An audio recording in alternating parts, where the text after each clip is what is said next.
Hello and welcome to this week's YouTube Tips for Business, and this week we are looking at making your videos more accessible using subtitles. Now I know that wasn't the video that I advertised at the end of last week's episode, and that's because I haven't managed to get my schedules together with the person I'm collaborating with. So here's another tip: make sure that you have more scripts to fill gaps in your schedule.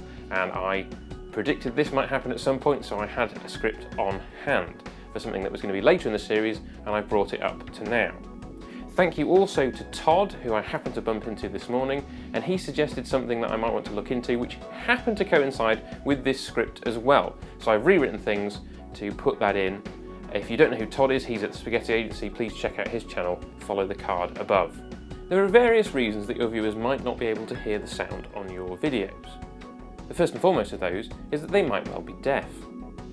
But there are other reasons. For example, they could be in an environment that's too loud for them to hear. Or they might be in an environment where they have to stay quiet and have to turn the sound off. Additionally, social media platforms like Facebook and LinkedIn often mute videos when they're on autoplay. For all those circumstances, subtitling your online videos is absolutely key, and you may well have noticed that all the videos in this series so far have been subtitled to make them more accessible. If you're on a computer, you just need to click one of the icons in the bar down below to turn them on and off, very simple. On a mobile, just tap the video, the overlay comes up, tap the three dots in the top corner, and captions is in that menu there. Fortunately, YouTube makes it very easy to add subtitles to your video, and it even takes a bunch of the hard work away from you. Shortly after uploading a video to YouTube, an automatically generated set of subtitles is added to it. Now, the time this takes depends on the length of the video, but for example, the videos in this series, it only takes about 10-15 minutes after I've uploaded a video before those subtitles appear. Now, you could just leave it at that, but those automatic subtitles aren't perfect, and you might want to go in and edit them and polish them before your video goes live. I've done a whole extra video on how that process works, which you can find if you click up there. If you don't have the time to do that, you can use an online transcription service like rev.com, who are more accurate than the automatic subtitles. They'll supply you with the right kind of file that you can then upload to YouTube. Just a quick word on other social media platforms.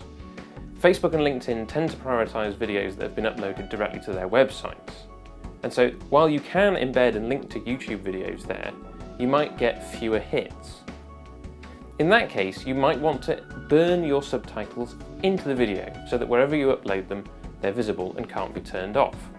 This can be done using a free program called Handbrake, and I've done another tutorial that you can view up there on how to go through this process. And that's it. Next week, well, I'm not going to make any promises this time, but we will either be having that collaboration video that I promised last time, or it will be a video looking at channel art, how your channel appears when people visit it. Thanks for watching. Please click above to subscribe, click over there for last week's video, and click over there for next week's video, or if this is the most recent video in the series, that will be a playlist of all the videos in the series so far.